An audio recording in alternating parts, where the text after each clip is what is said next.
Let's bring in the Hall of Fame owner and general manager of your Dallas Cowboys, Jerry Jones, here on 105.3 The Fan. Good morning, Jerry. How are you? Hey, man, Shan, RJ, Shan, good to be on there. Jerry, congratulations on that win against Philadelphia. Let's just talk about the game a little bit and why you think that may have been the best win of Coach McCarthy's Cowboys run.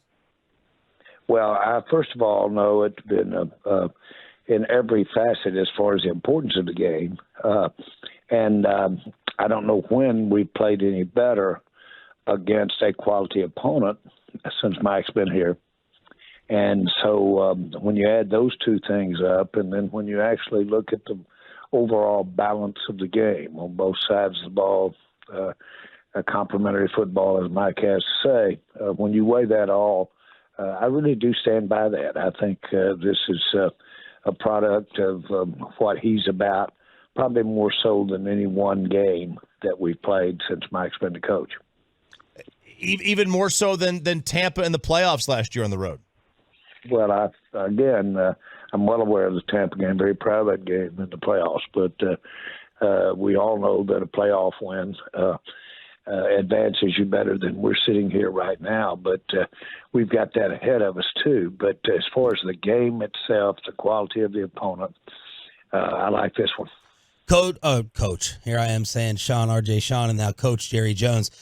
Jerry, talk about the connectivity between the players and Coach. After he had the appendix issue, we felt like there was going to be a galvanizing factor in the guys wanting to play for Coach. Did you see that after the news came out? And just talk about his connection as maybe a player's coach with that locker room. Well, of course, Mike is very much respected for all the right reasons. He's very fair. He's very even-handed. He's very knowledgeable. He's won a Super Bowl as a coach, which is rare. Everybody recognizes that. But then he's the busiest man there is in Dallas, Texas, I believe, because he's not only the head coach, but he's also the offensive coordinator. And the term is, if you're going to call them, you got to install them. And that is quite on offense, that's quite a very big, cumbersome, long week that you have preparing, and more so than anybody really. And so he's all of that, and then to have made that work in the middle of to put that together, function at that level, at the same time have his appendix removed. He was bound and determined to make this basically a cause, if you will. We all know that anybody that's had their appendix out early in the week is standing on that sideline for 3 or 3.5, 4 hours on Sunday, is under some stress and under a little physical pain. So he was able to do all of that. It meant a lot to him to do it. It meant a lot to the team for him to do it. Really showed just how much the game means to everybody involved. Jerry Jones here on The Fan. Of course, all the attention has been on Deron Bland in your secondary, but talk about the job that Stephon Gilmore did the other night against A.J. Brown and that Philly passing attack. Well, I don't know when we've had combinations of secondary play as any more impressive than the other night against Philadelphia. All across the board. You mentioned Deron Bland. Of course, Ron's had his ups and downs, but if you look at the really the definition of a great secondary player, especially a corner who's matched up pretty good with any given top receiver most of the time, then you basically need to be looking at our secondary because we were outstanding. He led the way at his corner play, but we were outstanding with Bland as well. We were outstanding with our safeties. We played as well at safety as I can ever remember us playing. It reminds me, as a group, the Woodson days. And again, I'm just impressed because we all know this was an outstanding opponent for this day and time, and we rose to the occasion. Jerry, when did you believe that Brandon Aubrey was your answer a kicker? And what is a kick that this guy can attempt that you don't think he'll make? Well, I think the key thing is that when he does attempt one, we know he's got a chance to make it, and we know he's got a chance to make it. Every time that he lines up there to do one of those big plus, especially those long field goals, but really any of those field goals, you've got to hit it right, and he's about as consistent when called upon in those clutch situations as you can ask for. And what a story, beautiful story for a guy that has not only distinguished himself as a kicker and a competitor, but has also become an integral part of how this team wins. And we don't have that kind of kicking out there Sunday, and we've got a different ballgame. Jerry, you guys sit at 10-3 now, which is the same record you had through 13 games last year. You were 9-4 the year before that. Obviously, those seasons didn't end the way you wanted them to, but what is your greatest reason for optimism that this year is going to be different? Well, I really think that Dak playing the way he's playing,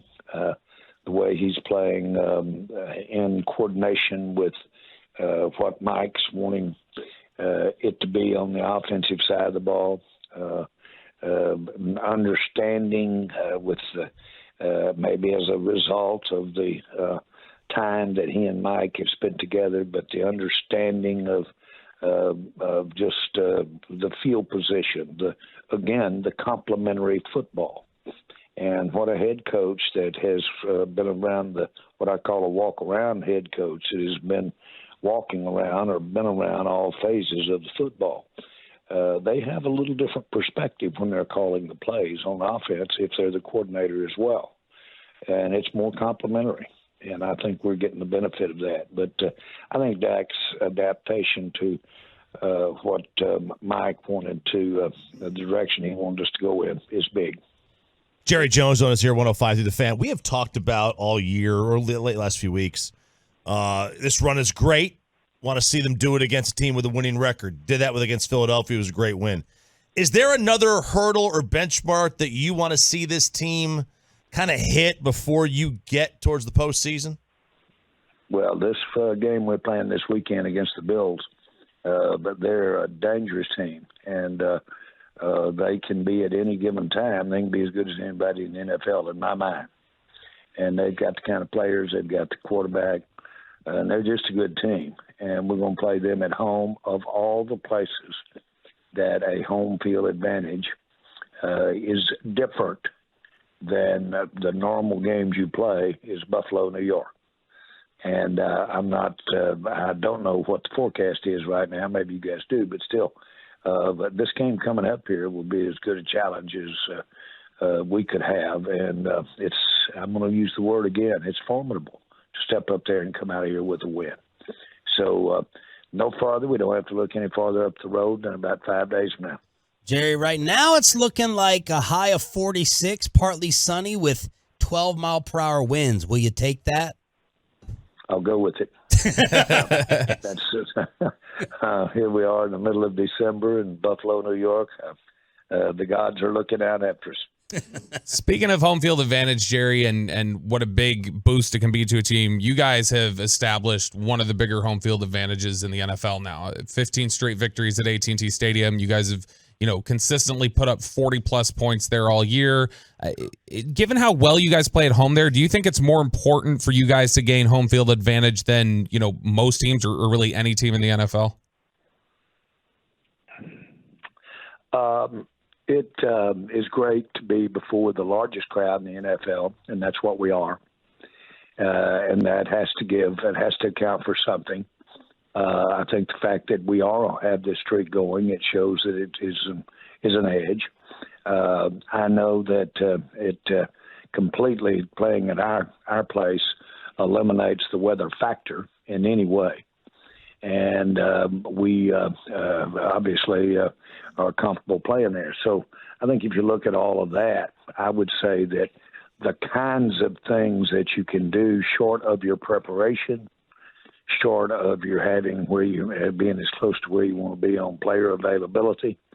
That's probably right there in the next 3 or 4 important things on a 5-fingered hand. So it's big, and that's why you play as hard as you do for it. That and to be in front of your own fans, and that's big. Jerry, I've never necessarily cared for the way the seeding works in the postseason. If you all win out and Philadelphia wins out, you're both 14-3. And then the loser of the division would be on the road against a team currently under 500.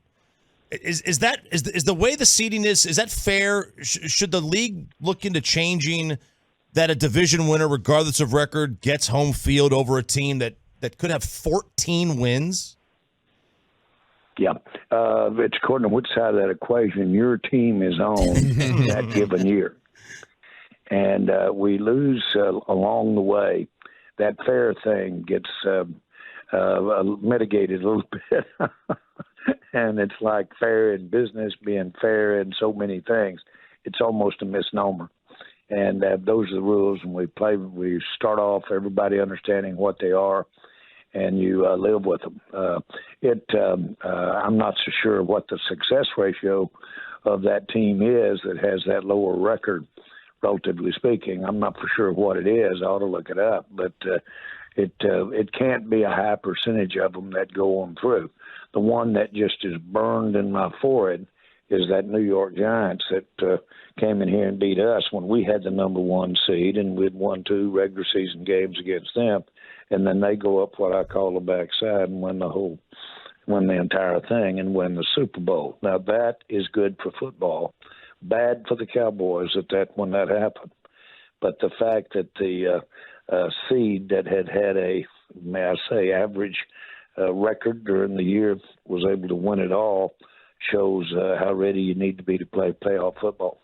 Talking with Cowboys owner and general manager Jerry Jones here on 105 through the Fan. Jerry, Dak Prescott did a sit-down interview with Jason Garrett ahead of the Sunday Night Football game, and he told him that the loss to San Francisco was a real wake-up call for a lot of guys, especially on offense, and that things really changed in the game plan after that.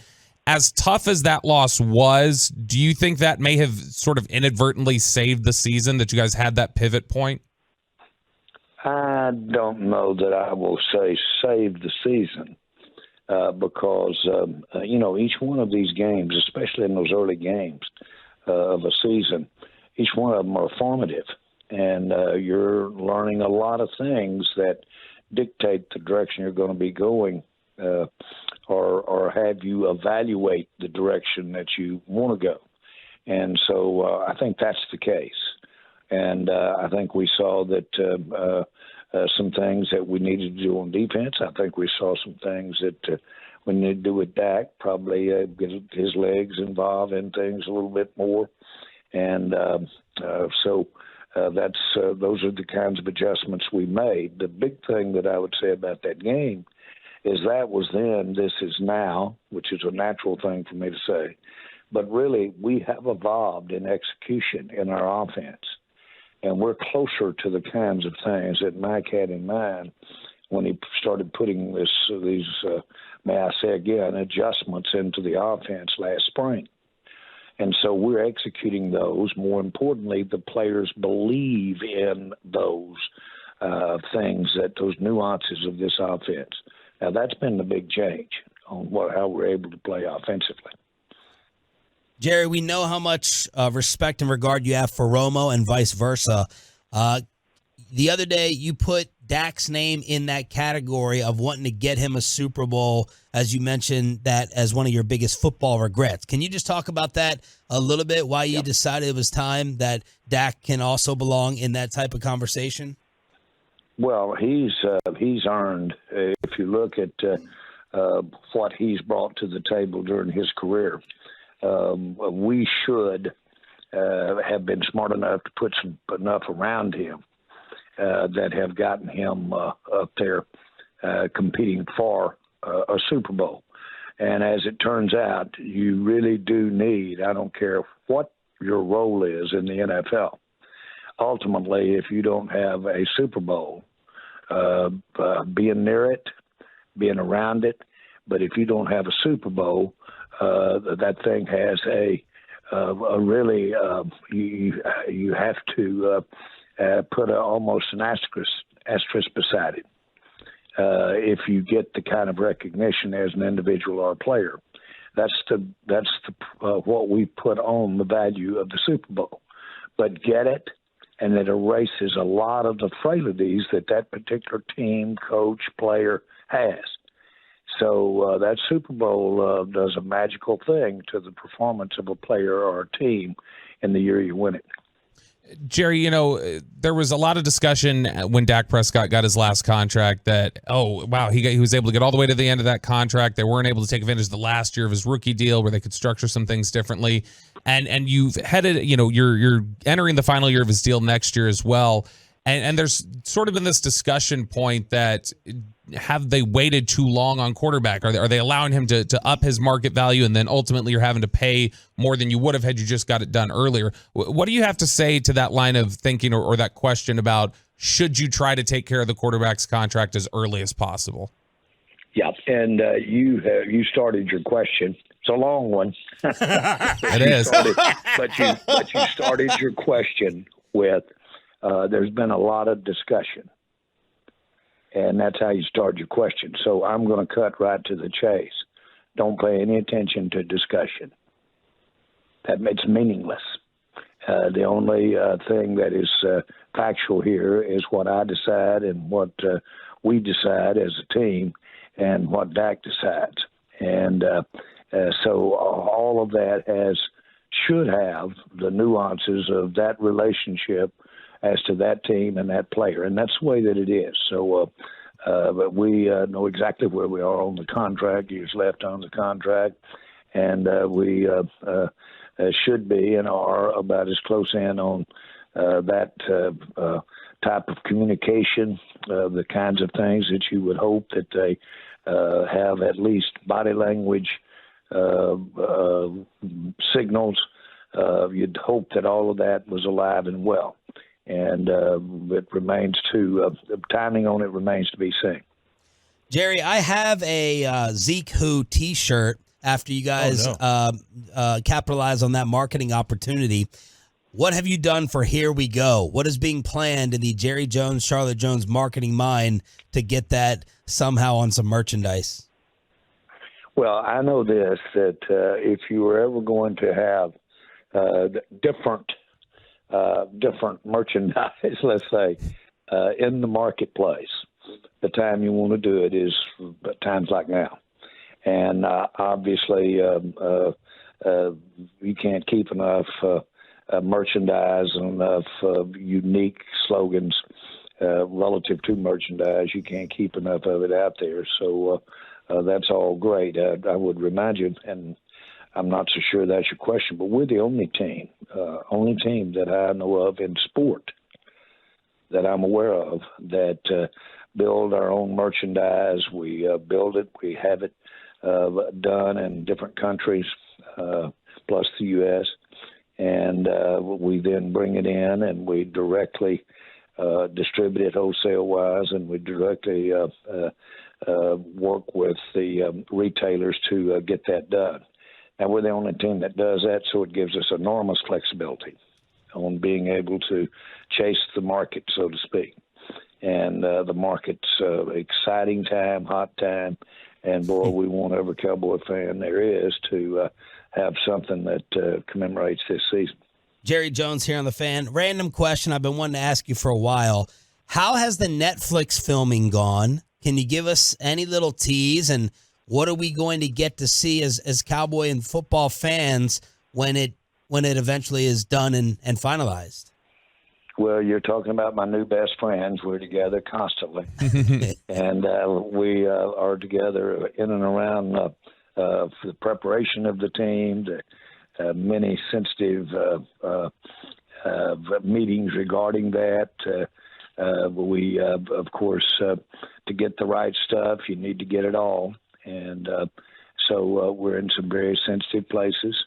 They were with me constantly. My grandson was involved with his last game at home with the Longhorns in Austin. They were all there then.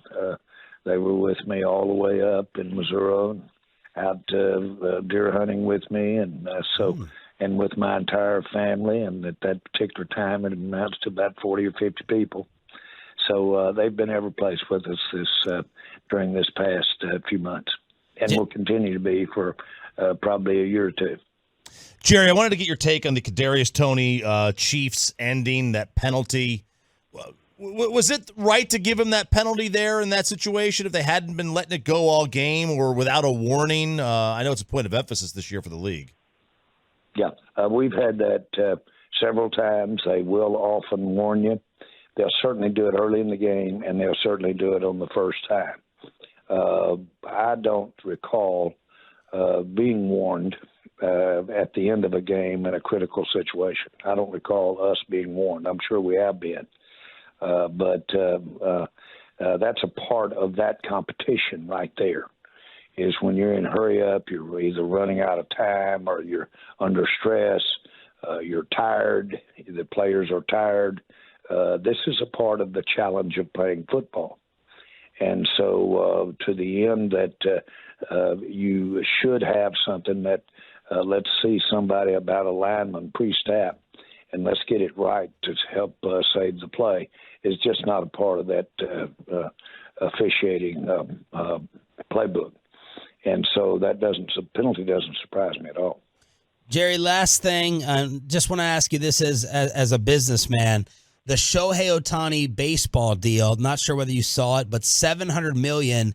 And yesterday it came out, they're going to pay him $2 million a year for the next 10 years to defer the payments to help the Dodgers spend now. Do you just have business thoughts on that, where the contracts have gone? And we're a little bit bitter and jealous that the Dodgers are going to be able to get away with paying him $2 million a year for the next 10. Just any thoughts on the biggest deal in the history of sports? Well, when I bought the Dallas Cowboys, this is my thought. When I bought the Dallas Cowboys, the amount that I paid for the team, for ultimately the entire team, the amount that I paid, take about 15% of that. And that was a guaranteed a total overall cost for Herschel Walker. Well, the rules are that if you guarantee a contract, you've got to put that in escrow. You've got to put the equivalent of a letter of credit. You've got to assure the other teams that the money is going to be there to pay it. We hadn't done that, the Cowboys. And so as a part of me buying the team, I had to not only go up and guarantee the pension plan, but I also had to guarantee Herschel Walker's contract. And even at those times, 1989, that represented 10% of the entire value of the team. And so put it apples to apples, what a dollar was then as opposed to a dollar now, and those kinds of things, to put it in perspective, are there. That's a part of pro football and pro baseball. Thank you for the time and the awesome answers as always. We appreciate it, and have a warm trip in Buffalo. Thanks, guys. Let's go get them, boy. Yes, sir. It's another nail biter. Thank you. Bye-bye.